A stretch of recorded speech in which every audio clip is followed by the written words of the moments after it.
A worker was using a wire wheel on a sheet of metal when a tiny piece of wire shot out at high speed and pierced his eyeball. Not even an eighth of an inch long, the projectile caused too much damage to save his eye. Think this is just a harmless little screw? It was in the grass when a man edging the lawn with a powered string trimmer hit it, instantly turning it into a missile traveling fast enough to shoot directly into the center of his eyeball, penetrating the pupil and embedding itself deeply in the vitreous body. A man using a handheld sprayer squirted parts cleaner on some metal pieces. The stream of spray bounced back and hit him in both eyes. When the solvent made contact with his eyeballs, it started burning through the tissues covering the cornea. Blinded and screaming in pain, the chemicals caused extensive damage because it took him almost 20 minutes to find his phone so he could call for help. The delay cost him most of the vision in one eye and 15% in the other. A maintenance worker was refueling a generator when some of the fuel spilled over and hit the hot engine manifold, causing a flash fire. The fire was strong enough to burn off most of his eyebrows and some of his hair. The skin around his facial area received first-degree burns. When he took his safety glasses off, the only part of his face that had not been touched was around the eyes. Doctors told him that the safety eyewear he had been wearing saved his eyes, and without them, he might have been blinded for life. Almost 70% of eye injuries result from flying or falling objects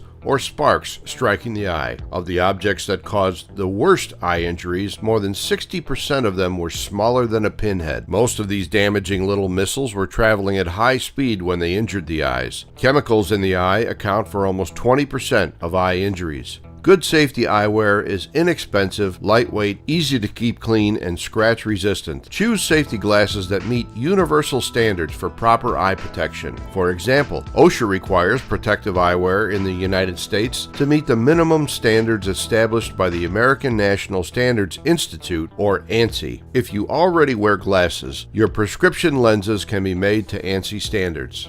Most safety eyewear also blocks damaging UV rays, and you can get safety eyewear for indoors or outdoors, and you can even get ones that are bifocal with varying degrees of magnification. Remember to wear your eyewear when working around the house. More than twice as many eye injuries occur at home than in the workplace. But whether you're at work or at home, don't be blindsided in an accident. Wear protective eyewear.